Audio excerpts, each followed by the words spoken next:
Welcome to this explainer on digital minimalism. Look, if you've been feeling, well, completely overwhelmed or just deeply exhausted by your screens lately, you're definitely not alone. Today, we're going to explore exactly why our relationship with tech feels so incredibly draining right now and break down a philosophy to help you finally take your time back. Let's kick things off with this pretty striking quote from blogger Andrew Sullivan. He wrote this way back in 2016, and man, it just perfectly captures that deep exhaustion so many of us feel with the endless bombardment of digital noise, The news, the notifications, all of it. We've kind of become these manic information addicts, and as he warns here, it broke him. And honestly, it might break us too. And that brings us to Cal Newport's brilliant book, Digital Minimalism, which we're unpacking in today's explainer. What I really love about Newport's approach is that right off the bat, he completely absolves you of guilt. Seriously, we simply didn't sign up for this level of digital intrusion. None of us purposefully traded our humanity for a glowing rectangle. Because think about it, we didn't get here overnight. Just look at this timeline. Back in 2004, Facebook was just this harmless college novelty. Actually, people were spending way more time playing that old puzzle game Snood than building their profiles. Then, in 2007, the original iPhone was pitched mainly as an iPod that happened to make phone calls. But today, the average user is spending nearly an hour a day on Facebook products alone. It's crazy. We went from these benign little distractions to this constant addictive connectivity that literally dominates our lives. And it's super ironic when you consider that Steve Jobs and the original iPhone team actually heavily resisted the idea of third-party apps. They saw the device purely as an elegant phone and a music player. That's it. They didn't want developers cluttering it up or crashing the system. This modern app store we have now, packed with endless digital distractions, that wasn't even part of the initial grand vision. Yet, here we are today, where the average user compulsively checks their smartphone 85 times a day. 85 times. That completely transforms the device into what tech ethicist Tristan Harris famously called a slot machine, sitting right there in our pockets. Every single time you pull it out, it's like you're pulling a lever, just hoping for that tiny little hit of dopamine. So here's our roadmap for today. We're going to look at the age of exhaustion, the minimalist philosophy, and finally, the digital declutter. All right, section 1, the age of exhaustion, and exactly why you feel so incredibly tired.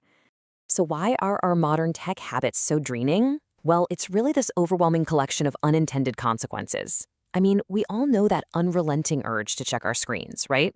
The one that just shatters our focus into tiny little shards. But it's also the behavioral addictions that are literally built into the apps by design. It's the quiet inadequacy we feel when we're scrolling through curated feeds, and that constant exposure to outrage that algorithms just love to push.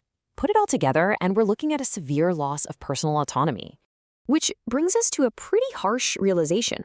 Modest lifestyle tweaks, they just aren't going to cut it anymore. You might think, oh, I'll just turn off a few notifications, or I'll take a Sunday off from my phone. But minor hacks like a digital Sabbath are simply not enough to compete with a billion-dollar attention economy that is engineered from the ground up to keep you hooked. And that brings us to section 2, the minimalist philosophy, taking a values-based approach. Now, when we're looking for a new way to handle tech, we usually see two extremes. Over on one side, you've got the neo-Luddites. These are the folks who just want to abandon technology entirely. Throw the smartphone in the river and go live in the woods.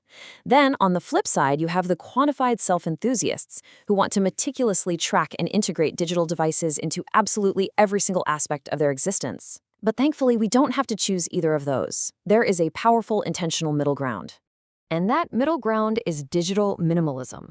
Basically, this is all about applying that classic belief that less is more directly to our relationship with modern digital tools.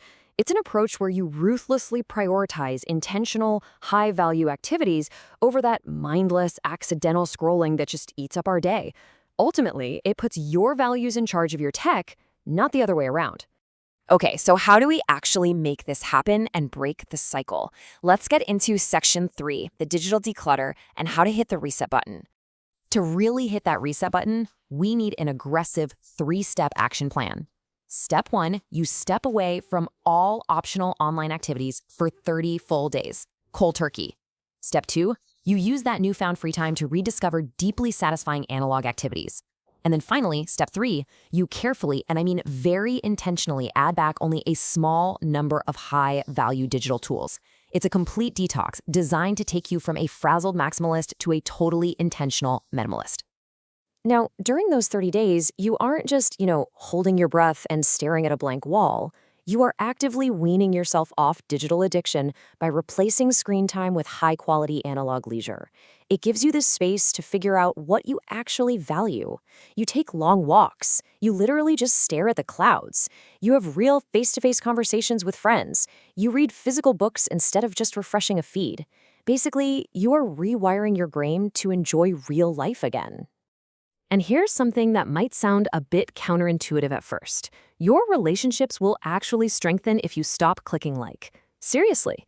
By removing that cheap digital chatter, like leaving a quick little two-word comment on a photo, you force yourself to engage in high-quality, real-world connections, the kind that actually matter. Ultimately, by taking these steps, you're joining what's known as the attention resistance. It's this loosely organized movement of people who still extract value from the digital economy, but without falling victim to the compulsive use. They are using high-tech tools strictly on their own terms, completely ignoring the terms dictated by Silicon Valley. So this really leaves us with a critical question about the future of our personal autonomy. Are you ready to stop being a slot machine user, constantly pulling that lever in your pocket, and go back to being a human being? Let's wrap up with this deeply optimistic reminder from Henry David Thoreau. He warned that the mass of men lead lives of quiet desperation, but he also pointed out that the sun rose clear.